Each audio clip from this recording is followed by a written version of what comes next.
In this video, I'm going to be sharing with you 7 practical life skills that your child needs to learn and tips on how you can encourage them to be consistent and confident at those skills. Hi! Welcome back to my channel. My name is Lorraine of Intentional Homeschooler, bringing you the tips and resources to help you in your homeschooling journey. In this channel, we do product reviews and homeschooling tips, just like this. So if you are new here, consider subscribing. What are practical life activities? So practical life activities are activities of daily life. So basically, ito yung mga ginagawa natin that has a purpose for our real daily life. And it can be broken down into 2 major categories.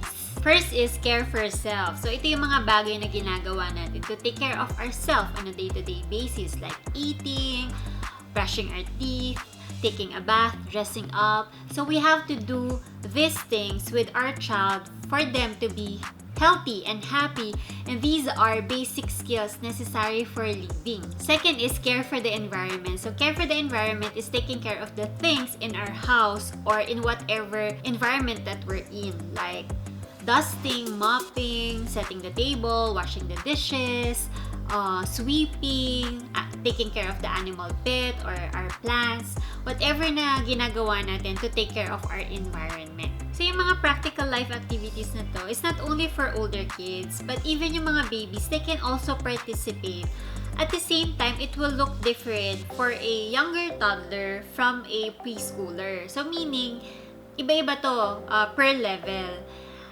But it evolved and it changed over time. So for example, yung daughter ko, before, nung toddler siya, she can only slice a banana kasi malambot yun, di ba?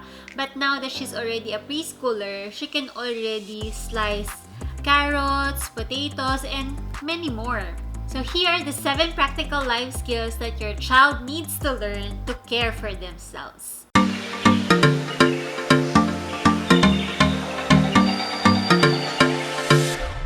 Number 1, dressing up. Dressing up includes wearing their shoes and undressing. So dito, we have to give them the freedom to choose. Make sure na it's accessible to them. At the same time, we have to limit the number of clothes to choose from. But for outdoors, I make sure na pag aalis kami ng bahay, dapat appropriate yung clothes na susuotin niya.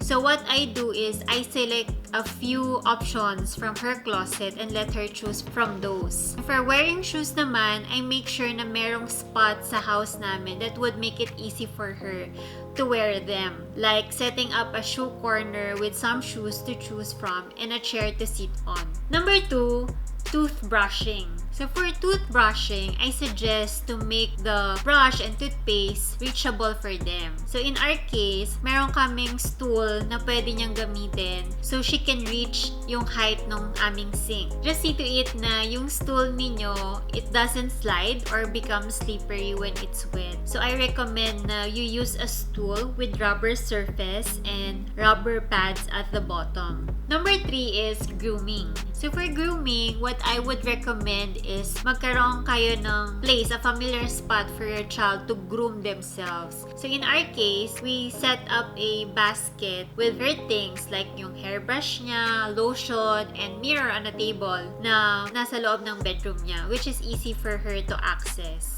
Number 4 is hand washing. So just like with toothbrushing, you would want to make sure that the height of the sink is reachable for them. Or make use of a stool so your child could reach it. This is also the best time to educate your child when to wash their hands. So like before and after meals, or coming from outside the house, or after doing some arts and crafts. At the same time, teach them the proper hand washing. Like pag-soap ng hands, ng kanilang palm, diba? Rubbing the back of their hands, in between of their fingers, at their fingertips, through the nails, then rinsing it carefully and thoroughly. 5 is feeding. So these include self-feeding, setting the table, using a napkin to clean their hands and face, even yung pagkuha nila ng snacks nila, and pouring their own drink. So make sure na all of these are accessible to your child and merong dedicated place kung saan nila kukunin at ibabalik yung mga bagay na to. Number 6 is bathing. So for a start, you may want to prepare all the necessary things for them like yung kanilang robe or towel and the water that they will be using. So if you're using a shower with heater, you may need to make sure na it is set in the right thermostat for their safety. You would need to show or teach them how to put on a shampoo and rub their head and their body with soap. In some cases naman, where you need to do it for them, make sure to ask for their permission and say, can I rub your head? Or can I soak your body? Then after bathing, try to challenge them to dry their body using the towel. And then after dressing up, make sure to have a dedicated place where they would hang their used towels and a hamper to place their dirty clothes. And number 7 is potty. So for this activity, I recommend using a toilet seat so that your child could easily sit on your toilet bowl and ma-maintain yung kanilang balance. At the same time, you have to teach them how to put down their undies, sit on the toilet, which in some cases would also require a stool for them to use. It depends sa kanilang height. And of course, this doesn't mean that they will also be able to clean and flush on their own. So in some cases, they would need you to do it for them. So the key is prepared environment for us to encourage our child to be consistent and to be equipped in those practical skills. Kailangan reachable sa kanila yung mga materials required. At the same time, our environment should be orderly para alam nila kung saan nila kukunin at ibabalik yung mga materials na yon. But you have to set an expectation. It doesn't mean na ready yung environment, prepared na yung environment, and you're ready, you're so pumped to do it with your child. It doesn't mean na magagawa na nila yon agad-agad. It's a process.